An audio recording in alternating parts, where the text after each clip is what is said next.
সকাল। আজ আবারও একটা নতুন ব্লগ নিয়ে আমি হাজির হয়ে গেছি। এই যে বললাম বেশ কয়েকদিনের ছুটিতে এবার বাঁকুড়া গিয়েছিলাম। আগের দিন বনলতা গিয়েছিলাম আর আজকের দিনটা ফাঁকা ছিল, তাই ভাবলাম এক্তেশ্বর যাই।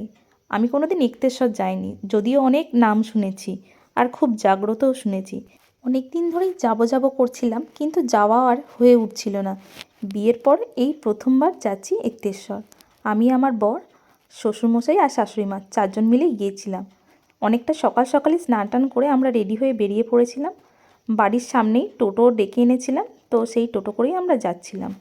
বাড়ি থেকে এক্তেশ্বরের ডিস্টেন্স ওই 5 থেকে 6 কিলোমিটার মতো। মন্দিরে ঢোকার আগে অনেকগুলো পুজো সামগ্রীর দোকান আছে।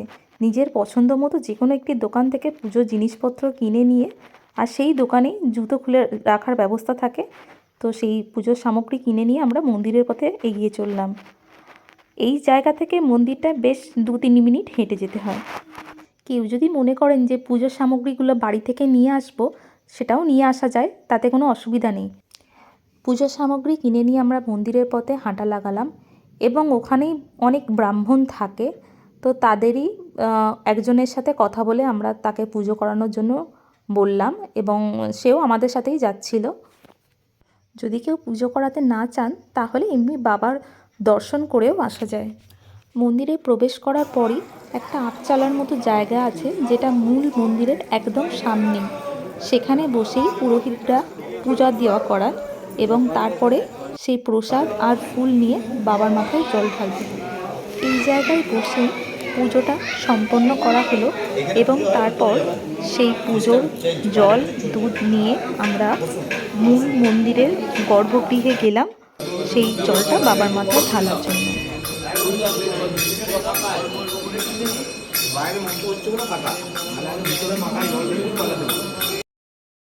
এটাই হলো সেই মূল মন্দিরের গর্ভগৃহ, আর এখানেই জল ঢালতে হয় বাবার মাথায়। শ্রাবণ মাসে প্রচণ্ড ভিড় হয় এই মন্দিরে, মানে সেই সময় পা রাখার জায়গা পাওয়া যায় না। তাও এখন অনেকটাই ফাঁকা। মন্দিরের বাইরের কারুকার্য দেখে মন্দিরের প্রাচীনত্ব সম্পর্কে একটা ধারণা করা যাচ্ছিল। আমাদের পুরোহিত বলে দিয়েছিলেন এই জায়গায় জল ঢালার পর তারপরে সেই বালতি দিয়ে একটু জল ওখান থেকে তুলে নেওয়ার জন্য, মূলত সেই জলটি প্রসাদ হিসাবে পরে আমাদের দেবে। তাই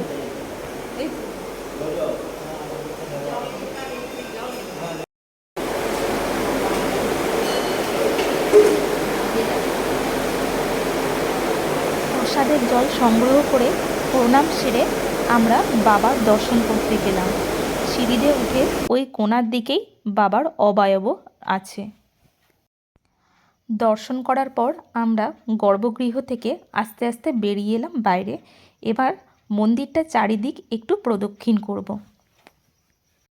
পুজো সেরে বাইরে বেরোতে না বেরোতেই আমাদের সবার কপালে এরকম করে একটা করে তিলক পরিয়ে দিল, যেটা আমার খুব ভালো লেগেছে। যেহেতু মন্দিরটা অনেক জাগ্রত, তাই অনেকের অনেক মানত থাকে এই মন্দিরে, আর সেই মানত পূরণ হলে তারা পুজো দিতে আসে। যেরকম এখানে সেদিন একটা মানতেরই পুজো হচ্ছিল। ঢোকার সময় হুড়োহুড়ি করে মন্দিরের চারিদিকটা আর ঘুরে দেখা হয়নি, তাই পুজো দেওয়ার পর ভাবলাম মন্দিরের চারিদিকটা একটু ঘুরে দেখি।